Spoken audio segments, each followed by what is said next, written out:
Hey, what's up, guys? It is Greg from Grommet, and today I am sitting down with the CMO of Giddy Up. He's also the man behind the scenes at Grommet, who you are going to get to know really well today and learn why Grommet is the place to launch your product if you are trying to go to market. My man, Schechter, it's going down.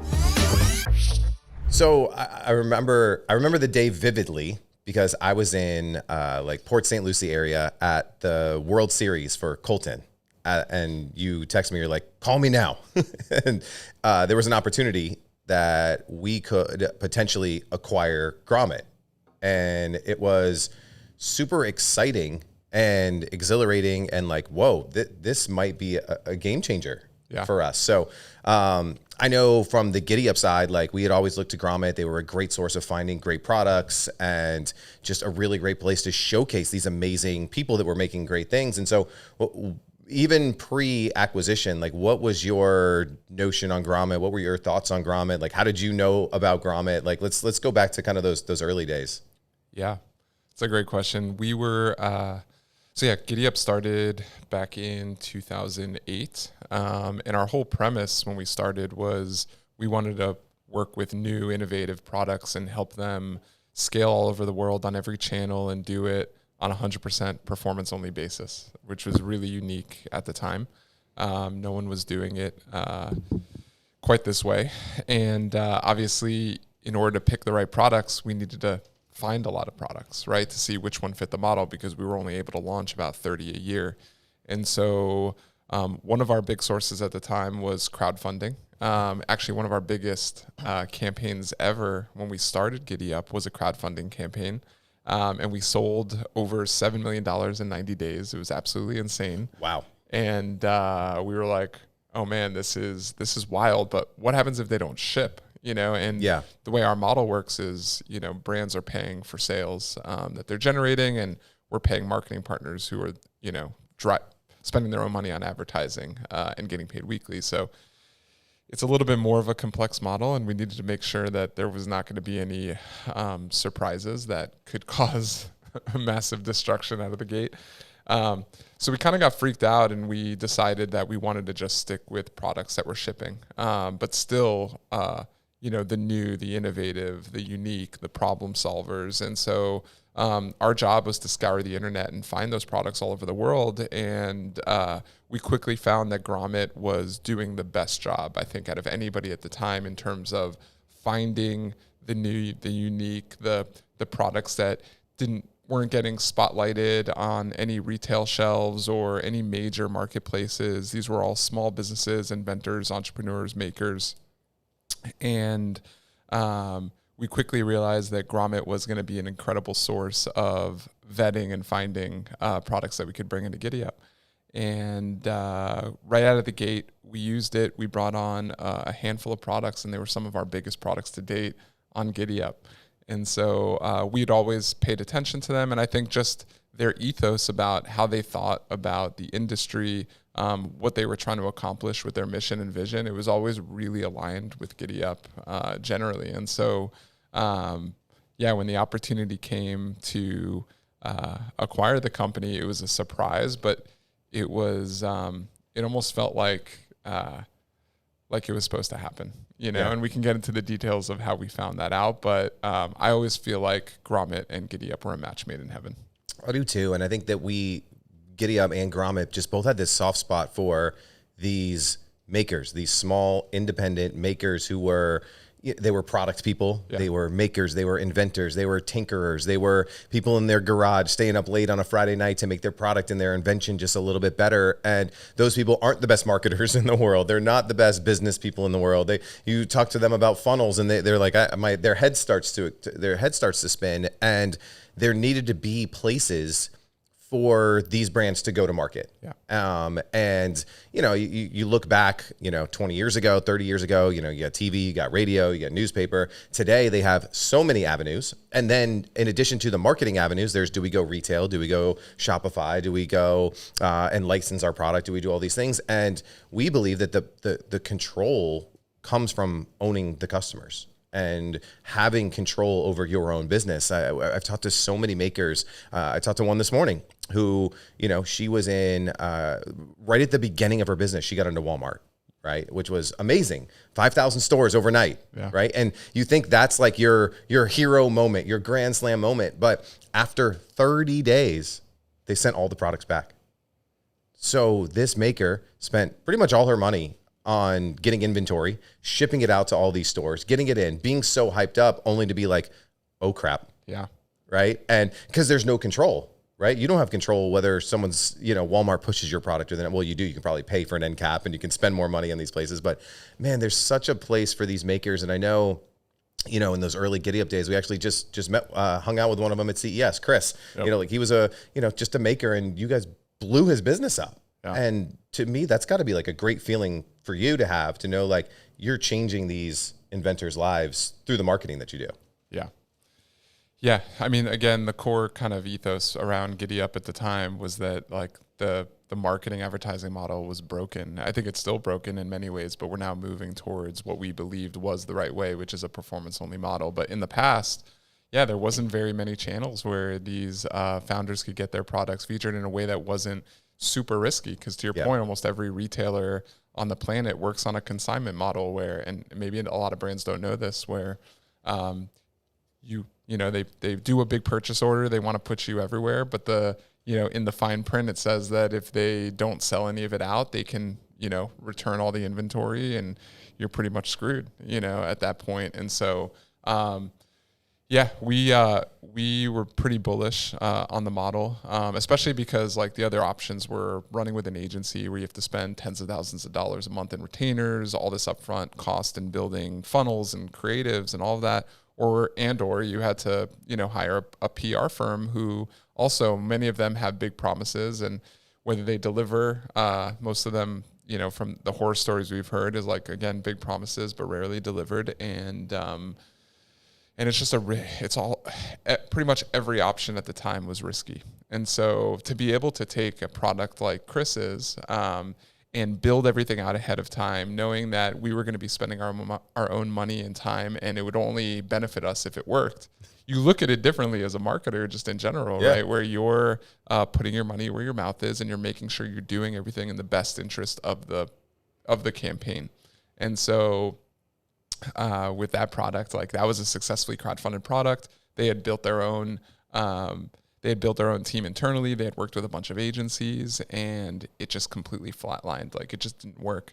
And so when we brought it into the Giddy Up model, it was a completely different situation. We reimagined the use cases of the product. And this was like one of the first times where I saw the opportunity of different creative angles as an unlock for brands that never would have been really explored or figured out if it wasn't for this decentralized model.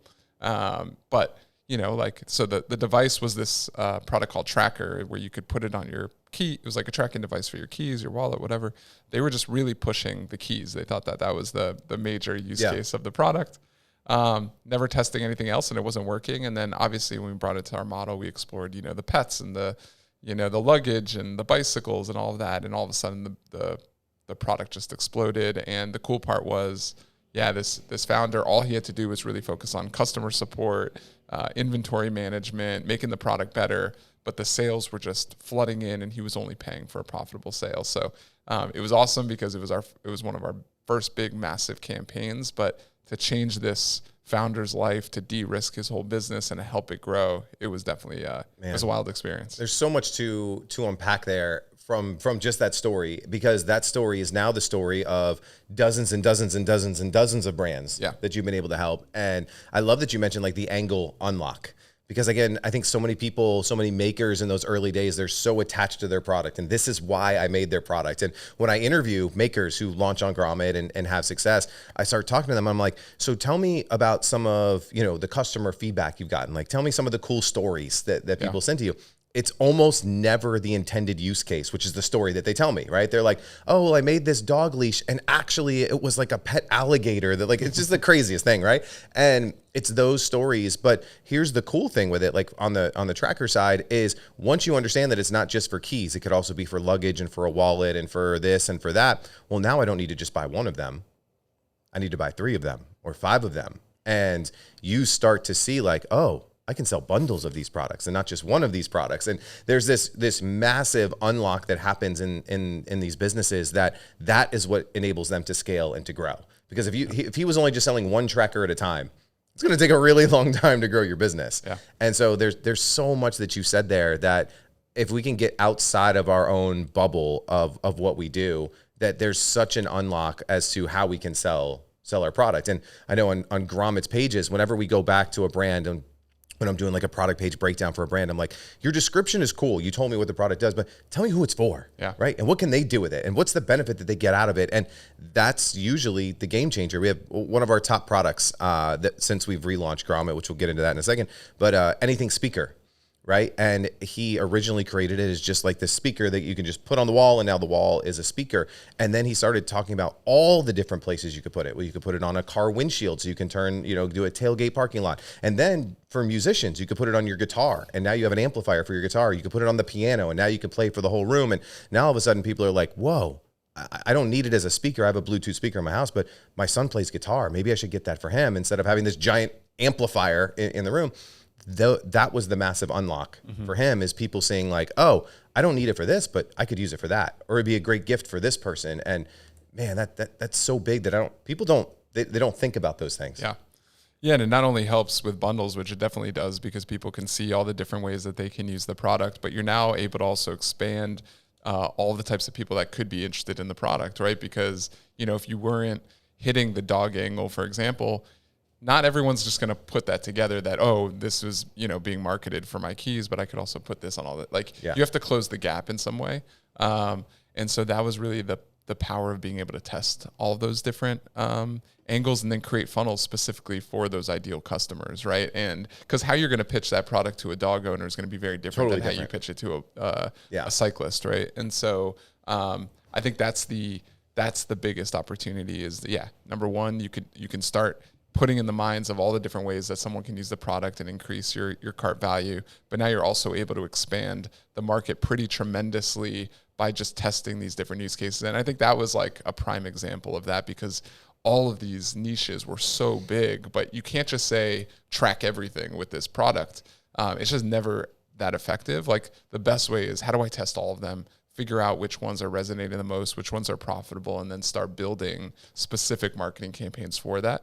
And that's what actually enabled that product to expand pretty wildly in Europe, right? Mm-hmm. Because people ride their bikes everywhere in those countries. And so it was just a massive market, as opposed to certain spots in the US where it's not as like, it's more of a hobby as opposed to like a common use of transportation, right? And people rely on their bikes so much. Yeah. So I just thought that was really cool, and you're spot on. And that's why when we launched the product, the bundle strategy was the thing that really helped us take off. Like at first they were only selling one, then we did a buy two, get one free, a buy three, get two free. And one of the most popular packages at the time, which enabled them to scale everywhere because they had so much money to acquire customers, was a buy four, get four free. Wow. So people were buying 8 at a time on average. It's pretty wild. That's cool. And when you're buying 4 at a time, the price goes up, right? Yep. Your average order value goes up. The more that you can pay to a marketer to promote that product, or the more you can give to an advertising network.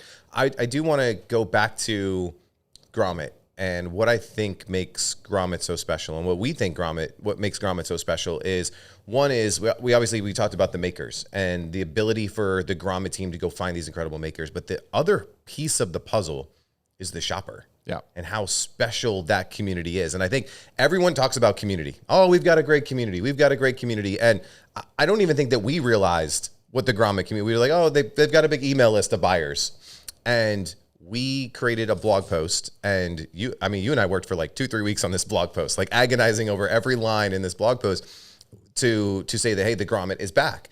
And within minutes, you and I were like, this might've been the best decision we've ever made. Yeah.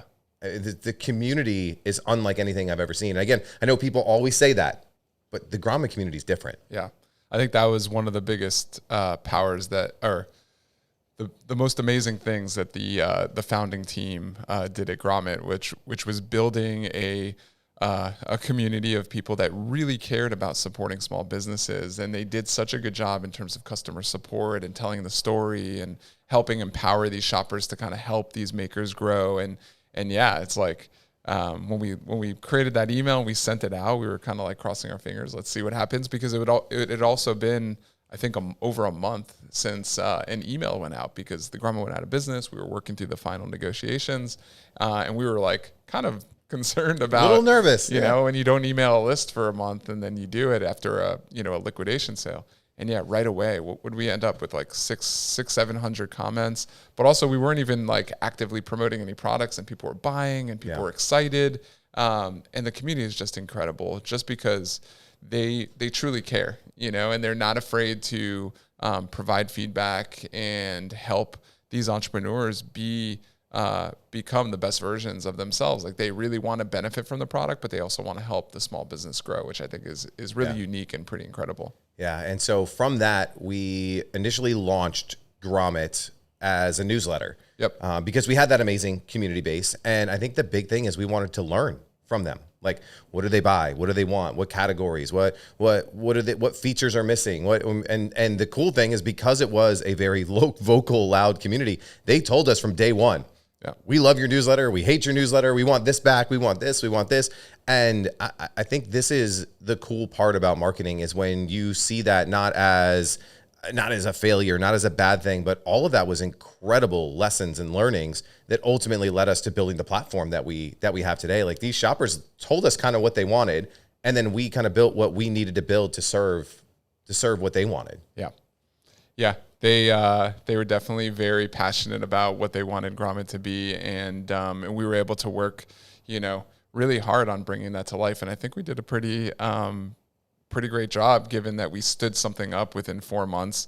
And the whole purpose of it was like, hey, we have this vision. Let's take all their feedback. Let's see what we think is going to provide the most value to them, provide the most value to brands, and actually took action, which I think is what I'm most proud of, and stood up the new platform. And I think it's kind of this culmination of all of their feedback, what the Grommet envisioned, 15 years ago, and what's going to be most critical for helping brands on their journey from having that idea all the way to getting into the homes of shoppers around the world. Yeah, and that's kind of the fascinating part of it. And so with the platform, which you and I are in every minute of every day, which I think we love to death, is that it's really cool from the shopper side, because again, we've given them the voice, which is what they kind of told us that they wanted, right? Like, and what we also knew that we wanted is for brands to have what we've kind of coined as like a level playing field.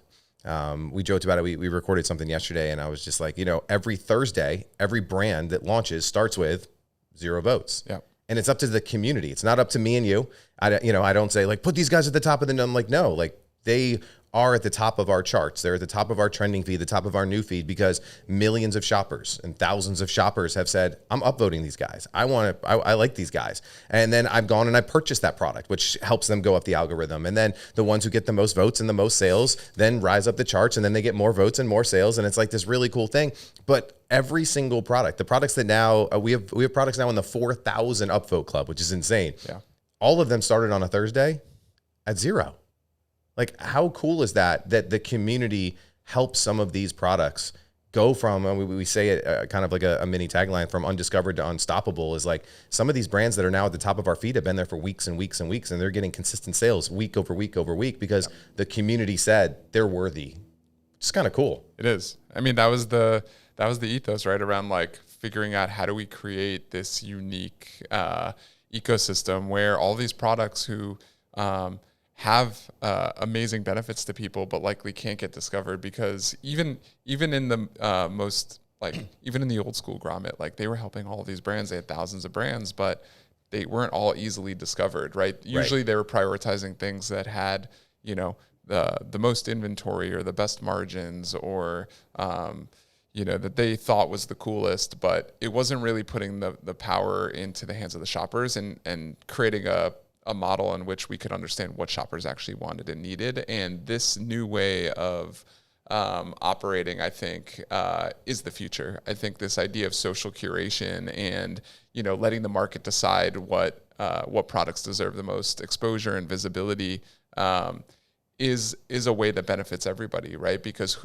you know, how many times have we launched something and just realized that we were flat out wrong in terms of the market either wanting it or not wanting it? Yeah. And at the end of the day, why not just let the market decide? And that's where we went to. I think it's working out pretty well. It works out really well because, again, like it's with anything, right? Like if we create 10 ads, the ad that we think is going to win is the one that never wins, right? Yep. Same thing when we launch 20 new products every week. We joke with the team, like, here's who I think is going to win. We're never right? Like we're almost always surprised, and which is great. Yeah. Because it's not about what you or I think, because then we'd probably have a very similar focus of brands that are on the site, and we wouldn't discover these hidden gems that are out there. I think we've talked about it, the fact that a lot of these brands just say, just give me a chance, right? If only people knew about my product. Well, now we're letting the marketplace decide. And the beautiful part is that some will rise to the top. The unfortunate fact is that not every product is 100% desirable, but it allows you to know that. And that's okay, because maybe you need to tinker something. Maybe you need to change the angle. Maybe it doesn't solve the problem in the way that you thought it did. Maybe it's too expensive. Maybe it's too cheap that they don't think that it's going to deserve, but you get real feedback from real shoppers, which is something that's probably one of the most valuable things. And the model that we put together at Grommet, which I want to talk about in just a second, is that there's really no risk for the brand to find that information out. Yeah. You don't have to go and spend $5,000, $10,000, $20,000 on Facebook to find out that no one wants your product. You can go to market through Grommet, get real-time feedback, make adjustments, and then go back out to the marketplace. Yeah. Yeah, and that was also just seeing a gap in the market where, you know, the only real de-risk or model with the lowest risk possible was crowdfunding, you know, where you didn't have to create and spend all your money, and you can have all these people support your idea and pre-order the product, et cetera. But once you were done with it, there's literally nowhere to go in terms of getting visibility without spending the tens of thousands of dollars. It was just massively risky, and so many Shopify stores go to the cemetery without ever getting any traffic or sales. And so we really wanted to create something special where we could allow anyone with a cool new product to be able to launch on the platform and not pay anything unless it actually drove a sale. I mean, in the beginning, it was, up until now, we're still driving free sales, and exposure for founders, obviously as a way to help innovation grow, but also, for Giddy Up, for us to find those diamonds, those gems, and help them scale everywhere. But I just think in general, our vision, at Giddy Up is a world where everyone benefits from commerce and the best solutions win. And when you look at it from that lens, it starts to be pretty clear in regards to like how to build a business model that helps everyone in the best way possible. Yeah, and we put a lot of thought into how do we create, and this is done on the Giddy Up level, and the ethos that you guys have built at Giddy Up through the mission, the vision, the core values, everything, it bleeds into Grommet because they're one and the same. And this idea of win-win-win, right? At Giddy Up, it's, it's the marketers, it's the partners, it's Giddy Up. On the Grommet side, it is how is it a win for our shoppers? Well, what do shoppers want? They want the coolest, newest products. Yeah. They don't want to see the exact same product in the exact same email. We saw that, right? When we didn't have the volume of products we have now, what happens to the community? Less people open the emails, less people click, less sales happen. That's not good for anyone. And so the community wants more cool stuff. They want to be able to show their friend, like, hey, I got this on the Grommet and you've probably never heard of it. Let me show it off to you. Like, that's a cool thing. They want to be the best. We hear it all the time. They want to be the best gift giver in their family. And they turn to the Grommet for those kinds of things. So we know that the win for the community is getting the most brands and the most products onto the platform, right? What do makers want? They want sales, right? They want to be able to grow their business in a risk-free way and not have to put the money out front. And at Grommet, it has to be a win for us because we have a team. We're building technology. We have infrastructure. We want to invest back into the platform. We want to grow the shopper community, the brand community. And so how can it be a win for all three? Yeah. And we spent a lot of time kind of going through this. And I'd love for you to talk a little bit about some of that thought process and how we built this out and what that model kind of looks like and how it is really, truly unlike anything that's out there in the marketplace today. Yeah. Yeah. So when we, when we launched, we obviously wanted to create a free model where we can get as many brands to benefit as possible from it. and not worry about, charging out of the gate, because we knew that, in order to provide the most value for shoppers, we wanted to get the most products in.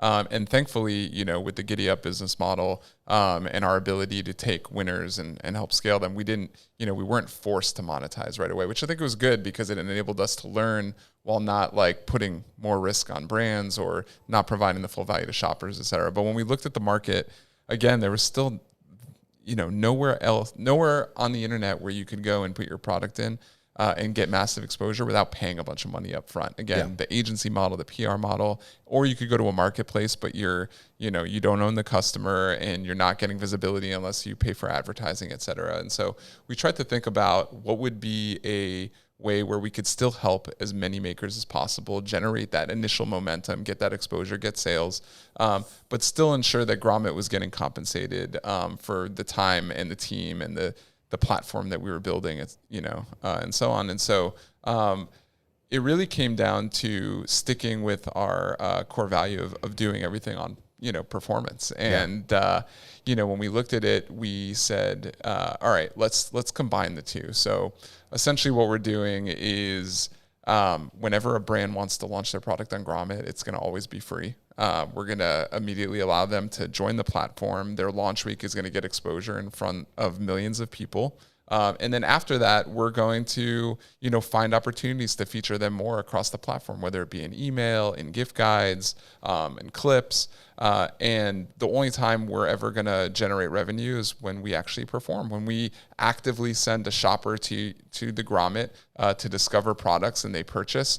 We're going to charge a rev share, which I think is really the fairest way of doing it. It de-risks the brand. They don't have to pay up front for advertising and hope that they get sales. And if they don't, that could be a pretty crazy thing for a brand that's growing, right? To spend thousands of dollars. We used to, do that model. And if they don't generate sales, it kind of sucks. Like, we feel bad, and it's not great for their business. So now, they're only paying when a Grommet customer actually buys. But anytime a shopper just comes on their own and they find the product organically, it's free.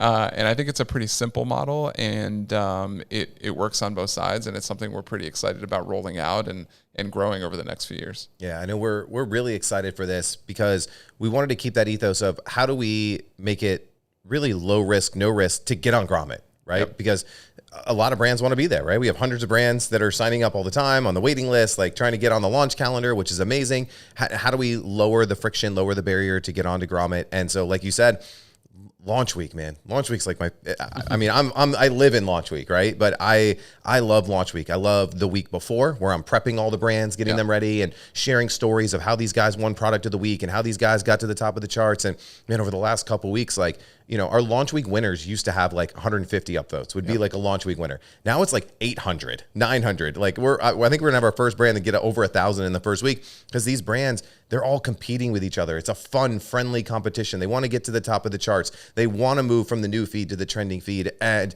what I like about this is we have taken the rev share out of launch week. Yeah, it's free.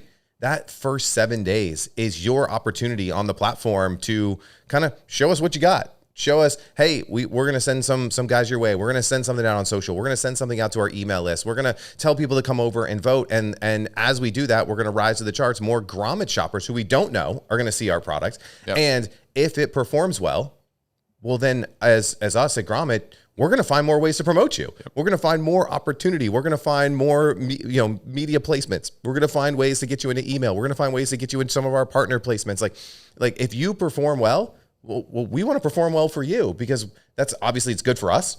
It's good for you, and it's good for the shopper, because shoppers like it, right? You're going to like it because you're getting sales, and we're going to like to push it. So that's kind of that win-win-win ethos. So launch week, it's free, and it's a way for you to kind of show and prove that your product is worthy of more exposure, more opportunity, more sales, more visibility. Yeah, and we don't just put it on you to only promote the launch to your shoppers, even though we highly encourage it, and it's definitely a piece of the puzzle in terms of getting the most exposure. But because we're launching once a week and putting, curating a bunch of products together, our shoppers love it, and they're looking forward to Thursdays, and they're paying attention probably to Grommet on Thursdays more than any other time of the week, right? Totally. And so that's exciting. I think it creates an event every week. And then, it's a competition, not in just being able to rise to the top and get the most exposure, but we do product of the week, right? And we have some pretty exciting initiatives around that. Is like, how are we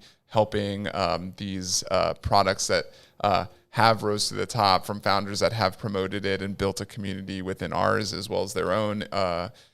How are we actually, do you want to talk about how we're planning on helping them grow their business from that perspective? Yeah, I think there's two pieces there. One is, again, like, how can we incentivize that product of the week winner, right? Yep. The Grommet community spoke and said that you are the product that, the community rose to the top. And so we want to reward you, right? And one reward is, well, let's feature you in the newsletter and let's say, hey, you won product of the week. And that's awesome because that's more sales. And, as I'm talking to brands during the pre-launch process, I'm like, if you win product of the week, you're probably going to make more sales in that product of the week winning promotion than you did during the whole, it's like a double whammy, right? Which is amazing because that's what you want. So that obviously more sales, but the second side of it is through your relationships, my relationships with some of the top agencies and founders and SaaS softwares and people out in the industry. Well, how can we again continue to reward these brands and give them, it's like putting the pedal to the floor, right? Like giving more gas, throwing gasoline on the fire of like,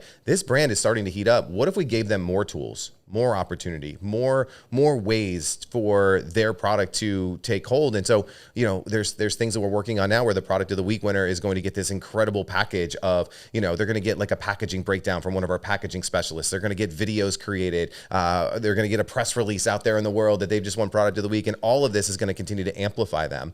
And we think that that's just super cool. The second side is not just for product of the week winners, but where I'm spending a lot of my time right now is building out this incredible maker community. In that, as we're recording this, we've launched more than 600 brands on the platform and 20 plus more every single week. Yep. What could you learn from each other?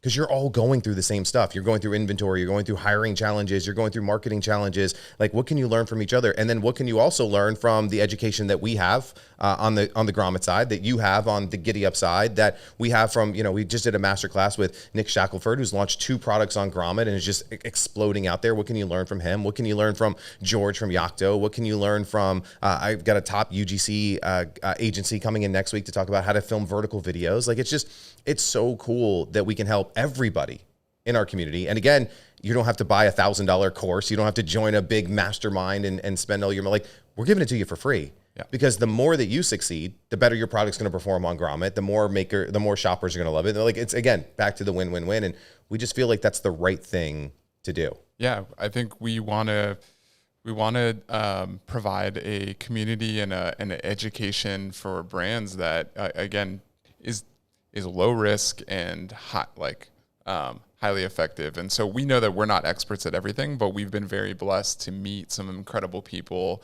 all over the world who are really good at these different things. And so we've done the work of vetting those people, understanding the value they provide, and we really want to create something that, again, doesn't exist in the world, where you can come in, be a part of this amazing ecosystem, learn from the top experts in the world, don't pay anything for that, and grow your business.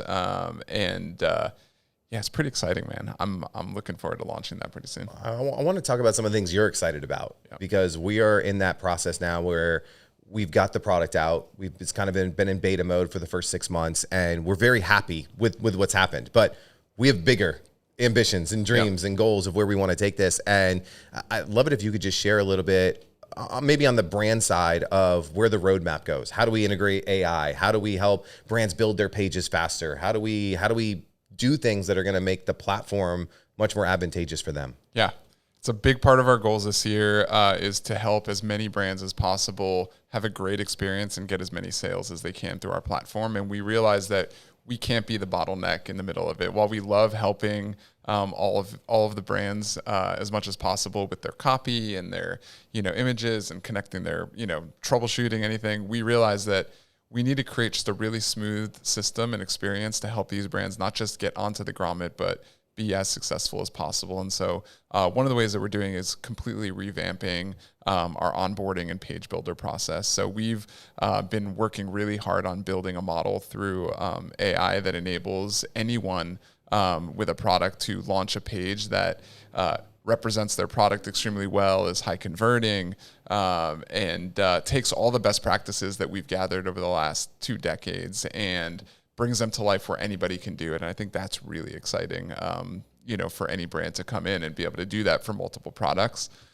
So that's one thing that is exciting.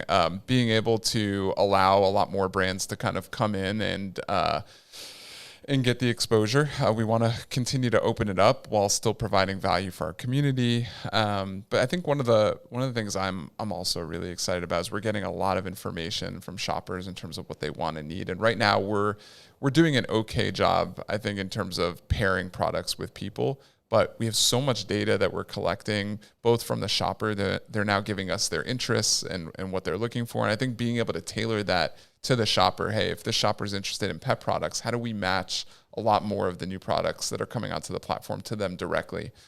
That's something that's coming down where we're going to be able to do a lot more personalization. You can think of it as like a For You feed where I can now find the things I really care about. And we think that that's going to actually be a major unlock for brands that may not be discovered today because it's a little bit more generalized, right? So those are 2 things I'm really excited about.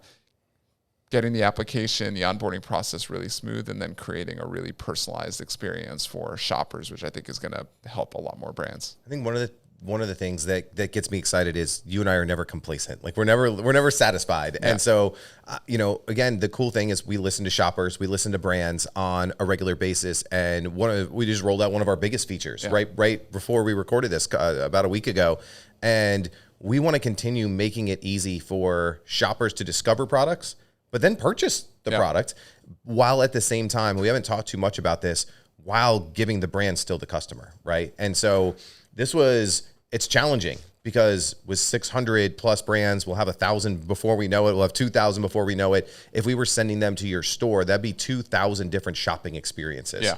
Which it's cool. I want you to have your own unique store and like that you should. But if we have this community on Grommet, like there needs to be a shared shopping experience while also being able to still give you the customer. And again, we're iterating, we're making it better all the time. But I think these types of things are going to improve conversion rate. They're going to drive more shoppers your way. You're going to have less abandoned carts. And I'm really proud of what we're doing on that side. Yep. And we're getting better all the time. Yeah, it's a great point. The challenge that we're looking at is, number one, how do we make, again, products more discoverable? So I mentioned the personalization side, but being able to filter better products. Right now, our search component is about to be massively improved, where people are going to be able to find you in lots of different ways. Obviously, improving our gift guides and our listicles and partnering with, influencers and celebrities, and that thing is going to be really exciting.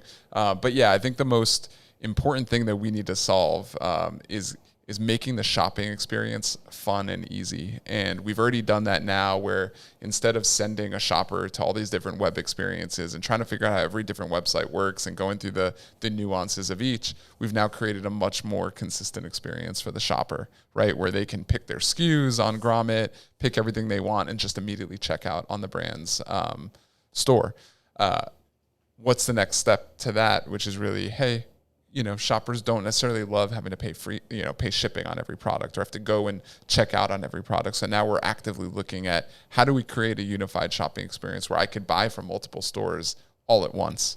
That's something that we're really focused on this year. Hopefully it will come sooner than later. And then I think, again, it's just opening up and helping brands convert better. When a shopper shows interest, how do we get them through that process as fast as possible and get them to spend as much as possible with the brand? And a lot of that is going to be integrating a lot of the tools that we're building at Giddy Up to help improve conversion rate and average order value through a much better checkout experience than I think most brands have today through standard e-commerce platforms like Shopify. Yeah, great segue, by the way, to talk about this fusion between Grommet and Giddy Up. Yep. And so first, I want to go this way, is that I don't think most makers on the front don't realize that Grommet is owned by Giddy Up. Yep. And they're like, what the heck is Giddy Up, right? Because you guys haven't done the best job of telling the world who you are, right? Or who we are at times. And we're starting to do that more in a much better way. And I love that we're doing that. But for the brands who they're like, yeah, I signed up for this Grommet thing, and then this guy Joel's talking to me, and that, like, talk a little bit about the Grommet Giddy Up connection, and we can kind of go back and forth on how we are really using Grommet as a great way to get into the Giddy Up ecosystem and grow your brand. Yeah, so for those of you that don't know about Giddy Up, again, we were founded in 2013, and it really came from, again, seeing how broken the advertising model was, where all these entrepreneurs that wanted to get their products out would either have to pay an agency a ton of money up front for assets and funnels, et cetera, or a retainer, percentage of ad spend, et cetera. And we just knew that there was a better way.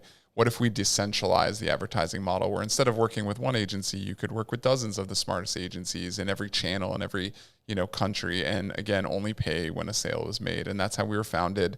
The model was highly successful pretty much right away. I think we were in the right place at the right time with the right people, and we've had some pretty tremendous growth. The major limitation was that because we were spending our own time and money building everything out, we could only help and launch about 30 products a year, and today it may be close to like 50. So figuring out a way where we could get a lot more, like that was one of the reasons why we also, didn't really do a good job or intentionally didn't want to market ourselves, is because we were so picky. We would have brands come in. We have a team that would meet every week and analyze all these data points and figure out what we wanted to launch. And, at the end of the day, we can only pick, 30 to 50. And so the Grommet has been a massive opportunity to open that up. I kind of think about it like a sports analogy, right? Where Grommet is really like our farm team, our minor league team, where all these brands can kind of prove themselves that they deserve the spotlight, that they deserve to be in the major leagues. And so now a Grommet, product can come in, prove themselves to the market, get the upvotes, get the sales, build some momentum, and then Giddy Up wants to take the top performers and be able to help scale them to the moon across these different channels and platforms with this more decentralized model of marketing partners. And the marketing partners, just to be clear, there's a couple different groups. One of them is a paid advertising affiliate or marketing partner, where they basically are experts in these paid ad channels like YouTube and Facebook and TikTok. And instead of you spending your money on advertising and having them manage it, they're actually spending their own time and energy and money figuring out how to best sell your product. They're spending money advertising your product on the Giddy Up funnel, and they're just getting paid a commission whenever they sell it. The other groups are publishers, so like the BuzzFeeds of the world, the Daily Mails of the world. These guys are all looking for new, unique products to feature to their community. Normally, their traditional model is to charge pretty high ticket advertising opportunities, but they're realizing that there's a lot of opportunity to move on a performance model. And so we're onboarding them like crazy, and they're looking actively for new products that they can feature. And so that's an opportunity when you get a Giddy Up, and obviously the influencer side of things, which is growing tremendously on all these different platforms. Now, instead of having to pay all these people up front and again, risk your money and freak out if you don't make any sales, the model is moving to performance, and we're helping drive that. And so Giddy Up and Grommet is one of the same. Grommet's just a free place to get started, to prove your value to the market. And then as soon as you're ready, being able to, upgrade you and get you the massive firepower that Giddy Up can provide on the back end. So cool. And it's so cool seeing the brands graduate, or move up to the big leagues that we've sent over. And we've seen like such a cool success rate of brands that do well on Grommet getting over to the Giddy Up side. And I think that's only going to grow as we continue to go. And I think, again, making it a very consistent experience. So now we're currently working on this where you get on Grommet, you launch your page, you get the initial upvotes and the sales, et cetera, and then you're able to easily, with one click, get into the Giddy Up ecosystem and use, have a page that's built for you based off your Grommet page, and now immediately have access to all these publishers and influencers who are going to start promoting you. And as soon as you prove yourself to the market in terms of people, purchasing outside of the Grommet walls, that's when you can then get into this higher tier system where people are going to actively spend advertising dollars on your product. And that's pretty exciting, because that changes the game in terms of the volume of sales, your diversification across channels and countries. And so it's pretty cool. It's pretty exciting. And it's a lot of work and challenging, but super rewarding at the same time. I love it. I'm going to put you on the spot as we start wrapping up here today. If you had 60 seconds, I'll give you 90 seconds. A brand's watching this right now. They're thinking about launching on Grommet. What would you tell them today? So we built Grommet to help you get your product out to all the people that want and need it across the world.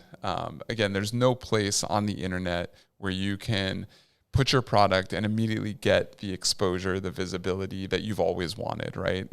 As you mentioned, Greg, like most of you guys are probably saying, if only more people saw my product, more people would buy it. And that's exactly what Grommet was built to do, is to get you that level of exposure and to create an ecosystem that protects you in terms of your risk, right? And so if you're looking to get your product in front of people that are looking for it, that want to support you as a small business, if you want to generate a ton of sales and get great feedback and have this opportunity to grow your business in the best way possible, there's literally no better way to do that than Grommet and Giddy Up, as well as owning the customer. So we're really building this for you. We would love to have you join our community and just help us actively make it better over time. I love that. The only thing I'll add to that is that there are makers out there who literally just got their inventory shipped to their garage yesterday. We want you to go to market on Grommet. There are brands that just backed all their backers on Kickstarter and are now looking to go D2C for the first time. We want you to launch on, we want your first D2C sale to be on Grommet. But then there's also these amazing bigger brands that maybe you're testing a new vertical, you're testing out a new product.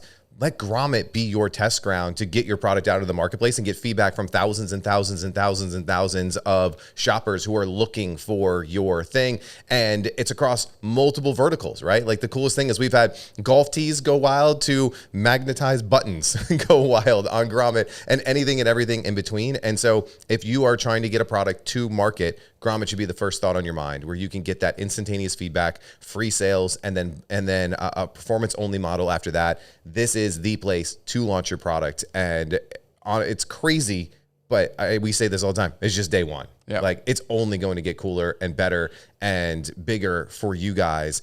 And being on the platform now, being able to get to that product of the week status, getting that butterfly effect of more sales, more votes, higher on the charts, more sales, more votes, higher on the charts, is only going to grow exponential as we continue to 10x our shoppers. Build the community better, build the product better, and so. Man, this is it's the most fun thing I've ever been a part of, and I've been a part of some really fun things in my life. So this is it's exciting, man. Yeah, couldn't be more excited. We have a big ambitious vision, and to your point, we're just getting started. So keep an eye on what we're doing. Obviously, we're building the community. We're going to be engaging with you guys pretty consistently. We want your feedback, and stay tuned. It's about to get really fun. Really fun. We'll talk to you guys soon. Well, if you liked this interview, and more importantly, you maybe want to be our next featured case study who launched their product on Grommet, I've got some great news for you, because right now you can sign up to launch your product on Grommet absolutely free. That's right. There are 0 sign-up fees, and right now we're charging 0% commissions for all brands that launch their product on Grommet. To get started, just head on over to thegrommet.com and click on that button that says Submit Your Product. Go through the application process, and we can't wait to launch your product on Grommet real soon.